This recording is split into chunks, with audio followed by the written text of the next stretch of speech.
What is scrap value?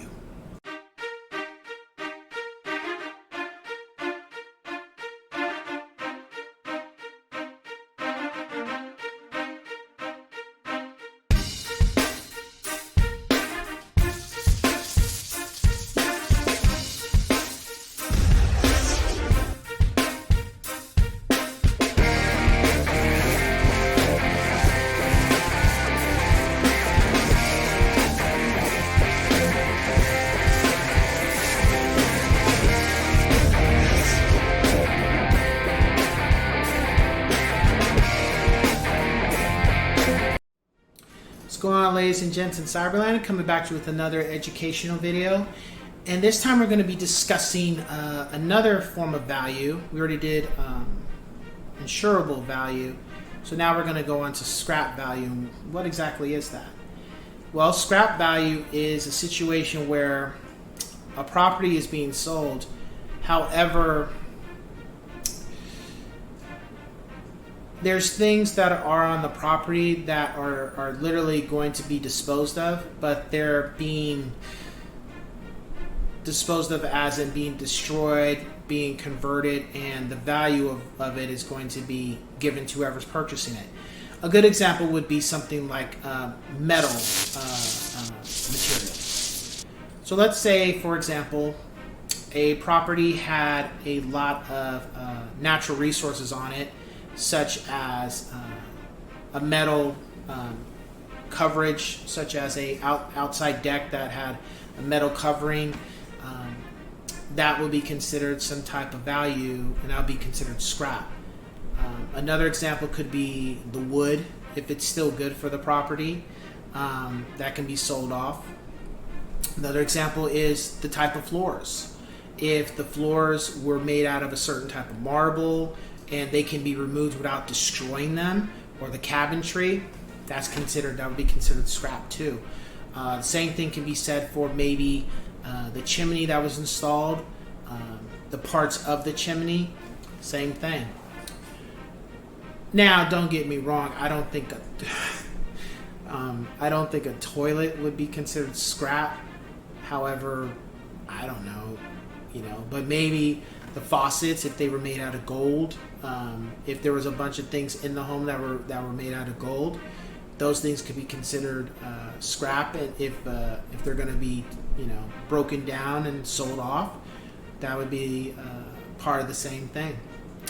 But scrap it's like a double-edged sword, because it depends on who wants it. Not everything is something everybody else is going to want. Something may be of value to one person, but it's not going to be of value to the other person. Somebody might be willing to pay $100 for that, whereas the other person may not be. And let's not forget, when it comes to these things in regards to value, you got to have an assessor come in to make sure that, and sometimes get a second or third opinion, because an assessor could say this is valued at that in regards to the market, and because of the year it was built, the materials that were used for it, whereas another assessor may say differently. So you kind of want something in the middle to determine if you decide to sell off something that's no longer you can utilize, and it's just going to be scrap. Because again, something is only worth what somebody's willing to pay for it. And that's a reality not in just in real estate, but that's a reality in any type of thing, whether it comes to guns that were built from the 1800s, something like maybe parts of a plane that belonged to Howard Hughes that somehow ended up in your possession, comics that were signed by the great Stan Lee, and they are the original comics, even though they're signed by Stan Lee, even though that's parts of a plane that belonged to Howard Hughes that he flew in. At the end of the day, the value is great, but that also depends on what somebody's willing to pay for that. If you have a private buyer who's willing to pay that much for the product, then yeah, you can very well get that money. Natural resources and I'd say anything that delves in metals is always going to be valued higher because it's not always common. For example, automobiles.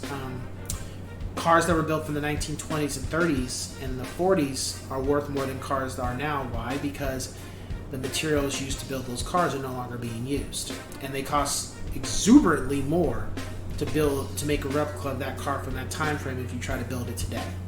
So the scrap from those are worth more and valued more than hypothetically if you tried to scrap a car these days. You know, it's just those things play a factor. Yeah.